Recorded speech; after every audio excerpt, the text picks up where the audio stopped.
Hello and welcome back to the channel, Say What's Real TV. This review is for First Wives Club. This is Season 3, Episode 2, Stop in the Name of Love. The series is actually over on betplus. Go and check it out. We open up the episode exactly where we left off on Episode 1. We're at the wedding, Nigel and Hazel's wedding, and everyone is waiting for Hazel to come down the aisle. Hazel is a no-show. She is nowhere to be found. We have Nigel. He's looking scared and nervous, don't know what's going on. Bree, she's getting nervous. She's trying to make excuses to try to reassure everyone everything is okay. Maybe she's just trying to make a grand entrance. Maybe she's just trying to look extra stunning before she comes out. She doesn't even really know. So she goes to her husband, Gary, and she's like, Gary, I need you to stall the crowd for me, since you're so long-winded. And he's like, what I'm supposed to say?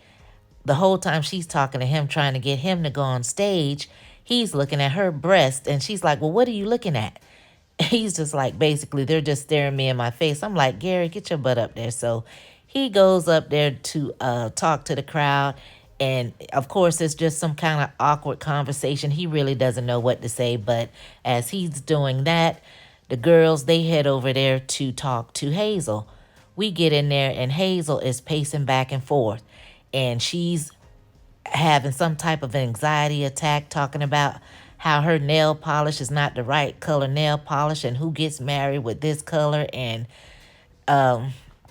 her friend had to let her know, look, you're the one that picked the color out, even down to your underwear. So the color is good. You'll be fine. And she's looking at her like, wait a minute. You're not Ari. Where's Ari? They told her that she wasn't able to make it at the moment, her and David. And she was like, boom, there is the sign right there. And they're like, there's no sign.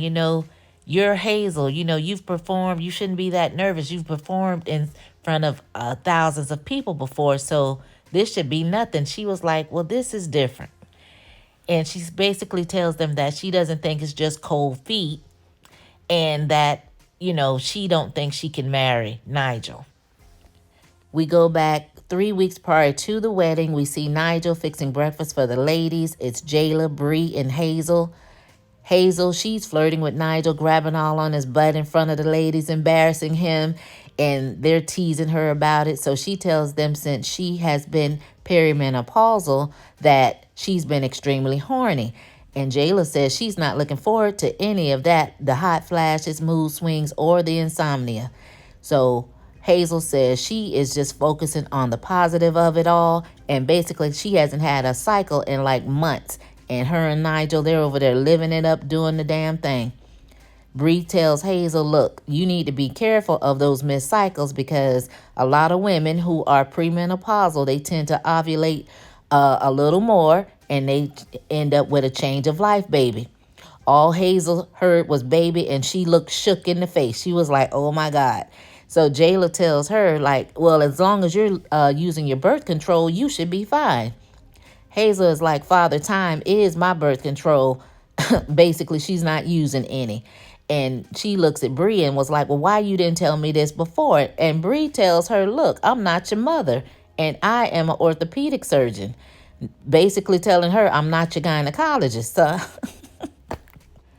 So Hazel admits that her breasts have been a little tender lately, and they advise her she might want to go ahead and take a pregnancy test before she becomes a change-of-life mom. So later on that day, we see Nigel coming home with this gift bag. So, of course, Hazel, she's ecstatic and happy. What woman doesn't want just gifts just because, right? So she pulls out what's in the bag, and it is a doggone pregnancy test. And Hazel is looking like, what the hell is this? Nigel says earlier he couldn't help but overhear the conversation because the darker the rum was that the ladies were drinking, the louder they were talking. So he was like, I guess let me go get my baby a pregnancy test. So she was like, wait a minute, she can't even say the word baby. It's like babies terrify her. Like for some reason, I don't think Hazel wants kids, period. Like she doesn't want it. So she's like, I thought we agreed as a couple that we weren't going to have any kids, or did something change? Nigel is like, no, nothing's changed. But I guess he just wants to put her mind at ease, since the conversation with the ladies earlier, just to be sure, because he needs to know if he needs to lock up the liquor. He basically tells her that it doesn't matter if she's pregnant or not. He called it a little accident, his little term or whatever. But he's letting her know, if you are pregnant, it doesn't matter. I'm going to love you and the baby just the same. I'm here. He's good. He's all for it regardless. Even though he did say they can not, they can remain a childless couple if she does end up being pregnant. It's not going to run him off or anything like that. He's going to stay and stick, be there for her regardless. Hazel is the one that doesn't really want the kids. So, she's just terrified, like she says, and she claims she's only taken one pregnancy test in her lifetime before that, and it was traumatizing for her. So he just reassures her that, they're going to go through whatever together, and, he's there. So it is what it is.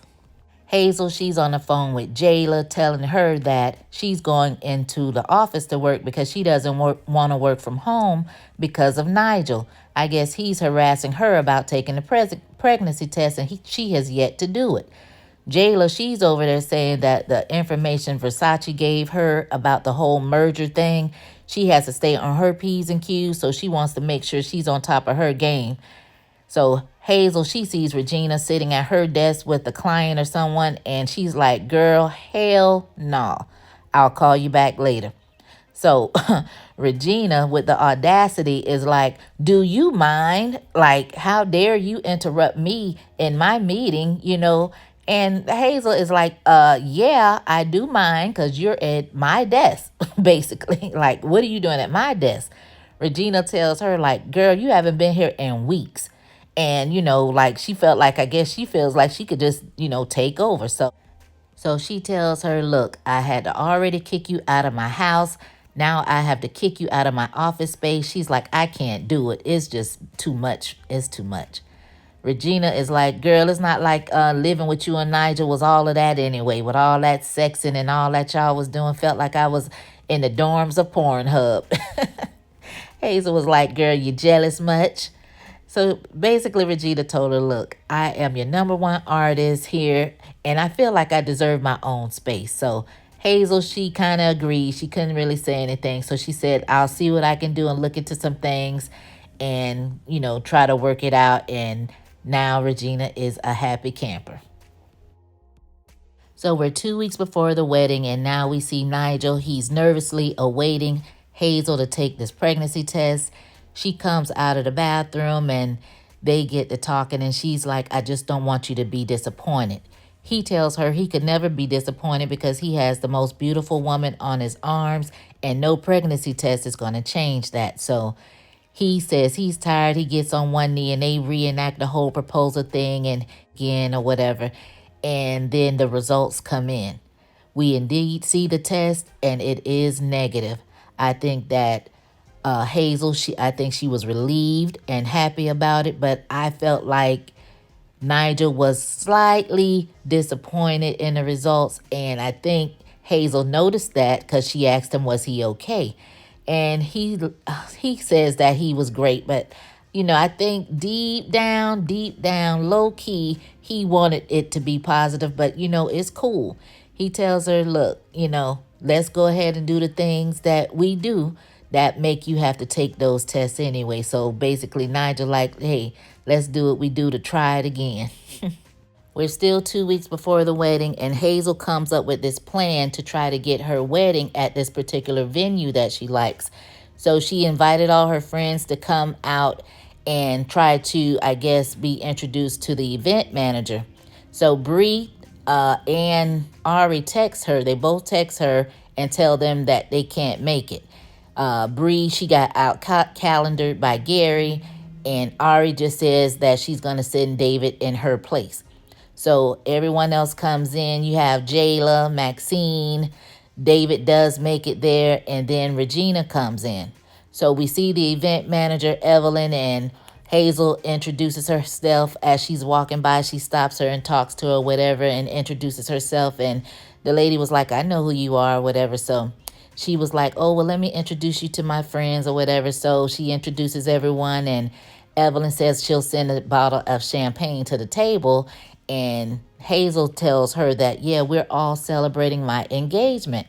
And she was like, oh, wonderful. You should consider having your wedding here at our venue, as if that was not Hazel's plan in the first place. So Hazel is like, oh my God, that is a great idea. And everybody's at the table like, girl, stop. So she was like, yeah, but we are booked up until 2024. And Hazel probably almost had a heart attack, like 2024. She was like, yeah, but I can probably get you in at the end of 2023. Just give me a call tomorrow.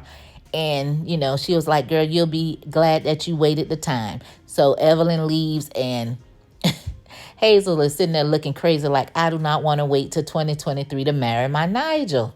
Maxine asks Hazel what does she think about having her wedding on the private island.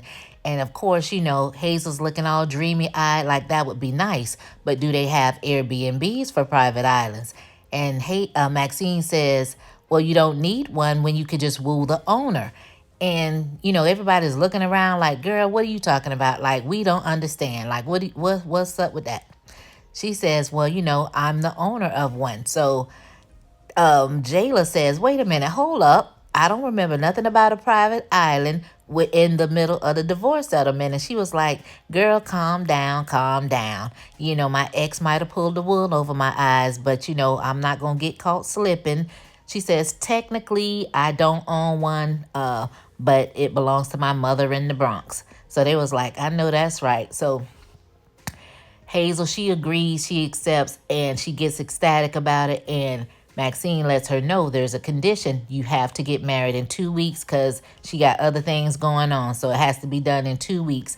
And of course, Hazel accepts. So everybody, is excited about it. And then she tells her, oh, I knew we had a chemistry at my concert. But girl, you was just shading her when she first got to the venue just now. But that damn Hazel is a trip. And then here go Regina. When she first came in, she told her, look here, I knew it was a reason you called me, but, I'm going to let you know off top, I don't do weddings. And soon as she said something about the private island, now Regina talking about, ooh, a private island is good because now I get to find somewhere to shoot my video.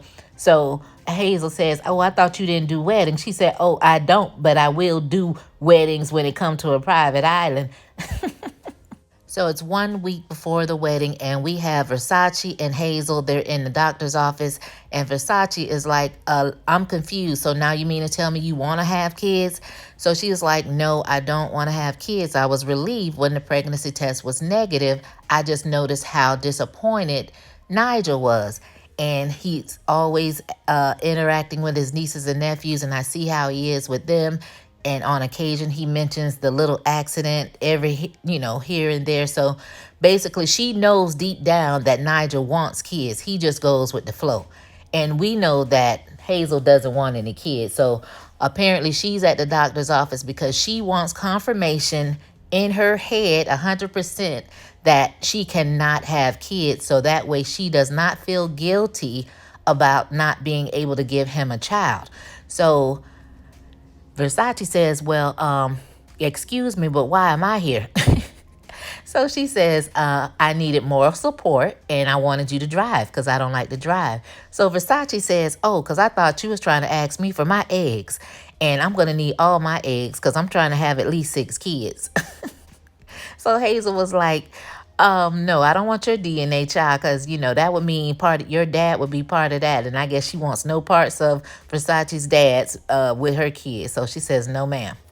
So the nurse calls her back. The doctor's ready to see her. She goes to the back to see the doctor. And the doctor pretty much lets her know that she can indeed still have kids. And she tries to come up with all these excuses and hyperventilating, talking about she's premenopausal and all of that. And the doctor was like, child, it doesn't even matter. You are able to still have a child. And she gets mad at the doctor and starts yelling and screaming about, oh, that's not what I paid you for. Like as if she said, I wanted you to lie about it. Like just lie to me. So she gets up and leaves. So we're back to the day of the wedding, and the girls are trying to talk to Hazel, trying to figure out what's going on. And Hazel is like, Everything was good. It was cool until last night at the dinner rehearsal.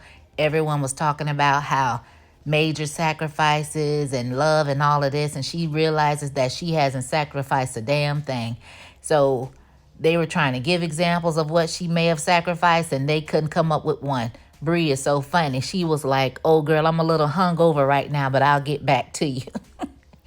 So she goes on to say how Nigel pretty much has sacrificed everything and even willing to give up fatherhood for her. And she didn't even tell him that she can still have kids. Not wanting to and not being able to is two different things. And Bree is trying to tell her it is kind of the same or whatever. It's just about the choices. So she goes to tell her about the sacrifice she made about not taking the job with the chief of surgery or whatever. And basically Hazel was like, "Girl, I love you," or whatever, but this is not about you. But that's Hazel being Hazel. Like, she could have at least listened to what the lady was saying. But it is what it is. So Bree pretty much woo-saws, counts to 10 and says, "What I'm trying to say is sometimes we have to sacrifice what's best for us in order to save our relationship." So then Hazel says, "I know what I need to do." So back out where the guests are, Gary is still trying to hold it down for the crowd, but Bree goes and rescues the crowd. They seem pleased that they were rescued. Gary says nobody was laughing at his jokes. And Bree gets upset because now Pam is texting her every 5 minutes asking like a million questions about all kind of stuff, corkscrews and cable bills and all this and that. And apparently they already had the conversation about Pam moving in as the permanent nanny, but we were not privy of that because I don't remember seeing him actually telling her, because I thought he was going to tell her in front of the crowd. So I didn't see that. But anyway, bottom line was Bree told Gary when they get home, Pam has to go. She has to get out. So Bree goes to call Pam, and Pam answers like, "What's up?" So Bree says like, "Well, what's up with all this EpiPen and somebody drinking wine and all of this?" And Pam tells her, "I was just playing with you, because you won't stop. You won't leave us alone," type shit. And so Pam says, "Look, I know you don't care for me. I know you don't like me, but it's whatever. It is what it is. But when it comes to the kids, I love the kids and I'm always going to take care of them and treat them like they're my own." So Bree, I guess she softens up with that and she says, "Yeah, I know that you will, take care of them." So she tells Pam that she can go ahead and stay. So Gary walks up, he's listening in on the conversation and basically tells her, "I told you so," type thing. And, they end that. And here comes Versace with one shoe looking for her little island boo. And I don't know what was the point in that because that was crazy, but yeah.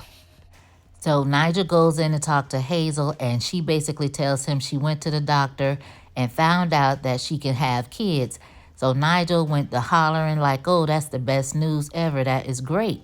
So Hazel realizes that, he really does want kids. She tells him, "Look, I don't want to have kids at my age, and I can't deny you being a father." So, basically she's calling the wedding off, and she wants him to go out in the world, find him someone, and be the best father that he can be, because basically she's not willing or able to give him what he needs. So she's going to, even though she still loves him, will always love him, she's willing to sacrifice that to let him go and be happy. She doesn't want to deny him of that. And he keeps trying to tell her, "I love you," and love conquers all and all this and that. And she's like, "I've been in an unbalanced relationship before, and, I wouldn't wish that on my worst enemy." So, she doesn't want to do that anymore. So he is hurt. He's hurt about it or whatever, but, it is what it is. So they go out to talk to their guests. So they tell everyone that the wedding is called off. They're not going to get married. Mia, she is jumping for joy, happy as can be, clapping and like, "Yes, Lord." So they're basically like, no stress, no worries, everyone. They've just decided to do what's best for them. They're still going to be, the best of friends, and that they still love each other. So the party is still going to go on. So enjoy yourself. So everyone gets up and starts dancing. So later that night, we see the party is still going strong. Gary and Bree, they had their little encounter on the beach, so they're coming back to the party, and Hazel is joking with them about their little thing they just had. And so Gary, he gets a phone call, and it's David. So he goes off to the side to take the call. Bree, she asks Hazel how she's feeling, since everything happened, and she said better than she thought she would. So Gary, he comes back from the call and he says, I have some news. And everyone is joking around at first because they're like, making, oh, what's the excuse now? Blah, blah, blah. And, Gary, he has a serious look on his face. So he says, David, he's called from the hospital, and Ari, she had a brain aneurysm and she has passed away. She is gone. Everyone is looking shocked. They're speechless.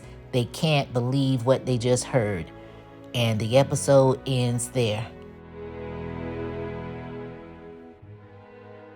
Wow, you guys, this episode was pretty crazy. Learning of Ari's death, that was kind of a shocker. What did you guys think about how they revealed that? As far as Hazel and the wedding, would you have canceled the wedding, or would you have married Nigel anyway? Leave your thoughts and comments down below. We can get into it. We'll see what happens next episode. Thank you guys for listening. Thanks for watching. Catch you on the next one. Peace.